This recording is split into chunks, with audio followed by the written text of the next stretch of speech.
लोकसभा में कल वक्फ संशोधन बिल पर चर्चा चल रही थी। जब अखिलेश यादव का बोलने का नंबर आया तो उन्होंने भाजपा पर जमकर निशाना साधा। उन्होंने तंज कसते हुए कहा कि जो पार्टी यह कहती है कि वह दुनिया की सबसे बड़ी पार्टी है, अब तक अपना राष्ट्रीय अध्यक्ष ही नहीं चुन पाई है।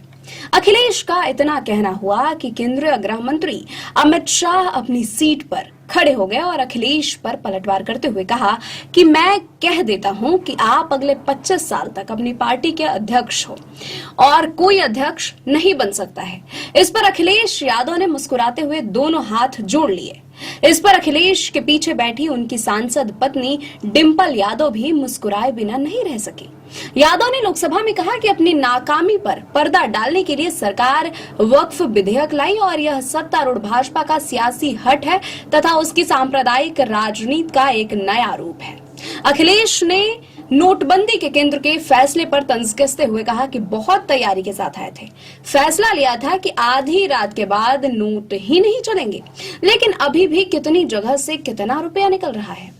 उन्होंने सवाल किया कि केंद्र की भाजपा सरकार ने बेरोजगारी दूर करने, किसानों की आय दोगुनी करने के वादे किए थे, उनका क्या हुआ? उन्होंने कहा कि क्या गंगा नदी साफ हो गई, यमुना साफ हो गई? क्या गोद लिए गए गांव गोद से उतार दिए गए? उनकी आज क्या दशा है? सपा प्रमुख ने कहा कि नाकामी का पर्दा इस बार वक्फ विधेयक बना है। उन्होंने कहा कि क्या रेलवे और रक्षा मंत्रालय की जमीन नहीं बेची जा रही है?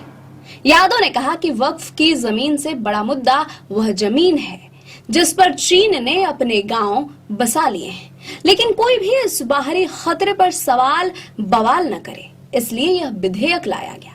अखिलेश ने कहा कि मंत्री जी उसी सीमावर्ती राज्य अरुणाचल प्रदेश से आते हैं, वह बताएं कि कितनी जमीन पर चीन ने गांव बसा लिए हैं। उन्होंने कहा कि वक्फ विधेयक भाजपा का सियासी हट है और यह भाजपा की सांप्रदायिक राजनीति का एक नया रूप है। सपा सांसद ने कहा कि वे चाहते हैं कि मुस्लिम समुदाय उद्वेलित हो और ध्रुवीकरण हो ताकि वे इसका राजनीतिक लाभ उठा सके।